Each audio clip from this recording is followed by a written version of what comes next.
సమరం హెల్త్ ఛానల్కు స్వాగతం. జన్యుగుట్టు విప్పితే ఎన్నో సమస్యలకు పరిష్కారాలు కనుక్కోవచ్చు.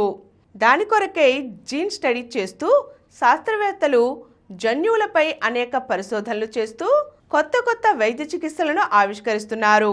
ఒక జీవిలోని DNA మొత్తాన్ని కలిపి విశ్వ జన్యురాశి జీనోమ్గా పిలుస్తారు. మనుషులందరిలో 99.9% జీనోమ్ ఒకేలా ఉంటుంది. మిగతా 0.1% జన్యురాశే అనేక వైరుధ్యాలకు కారణమవుతుంది.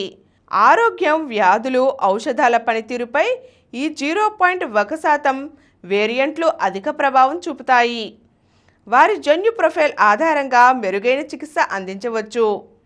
అందరికీ ఒకటే వైద్యం కాకుండా భారతీయులకు మెరుగైన చికిత్సా మార్గాలను రూపొందించాలన్న లక్ష్యంతో 6 ఏళ్ల కిందట కేంద్ర ప్రభుత్వం ప్రారంభించిన జీనోమ్ ఇండియా ప్రాజెక్ట్ అనేక సత్ఫలితాలను ఇస్తోంది.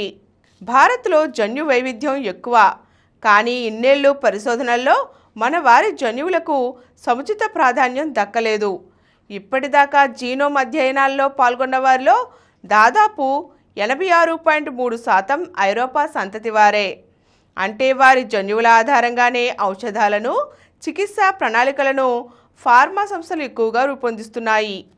ఈ నేపథ్యంలో భారతీయుల DNAను డీకోడ్ చేసి మనవారి కోసం నిర్దిష్ట చికిత్సా మార్గాలను, మోతాదులను నిర్దేశించుకునేందుకు వీలు కల్పించేలా కేంద్ర శాస్త్ర సాంకేతిక మంత్రిత్వ శాఖ ఆధ్వర్యంలో డిపార్ట్మెంట్ ఆఫ్ బయోటెక్నాలజీ 2020 జనవరిలో జీనోమ్ ఇండియా ప్రాజెక్టును ప్రారంభించింది.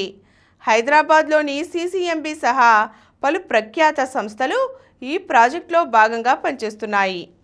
జీనోమ్ ఇండియా ప్రాజెక్టులో భాగంగా ఇప్పటి వరకు ఒకరితో ఒకరికి సంబంధం లేని ఆరోగ్యవంతులైన 20,000 మందికి పైగా భారతీయుల నుంచి రక్త నమూనాలు సేకరించారు.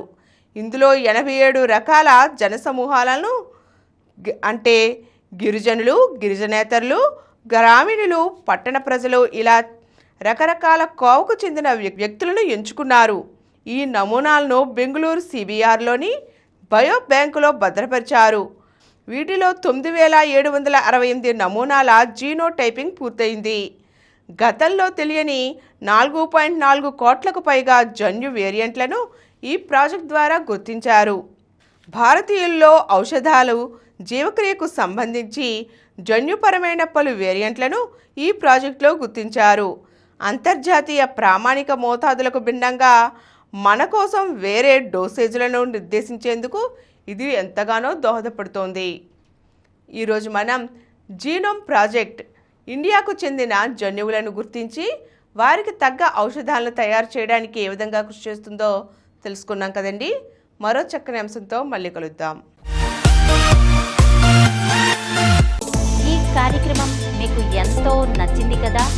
ఇటువంటి మరిన్ని వీడియోల కోసం అనతి కాలంలోనే 21 కోట్ల వ్యూస్ సాధించిన సమరం ఛానల్ సమర్పించు సమరం హెల్త్ ఛానల్కు సబ్స్క్రైబ్ చేయండి, లైక్ చేయండి, మీ ఫ్రెండ్స్కి షేర్ చేయండి.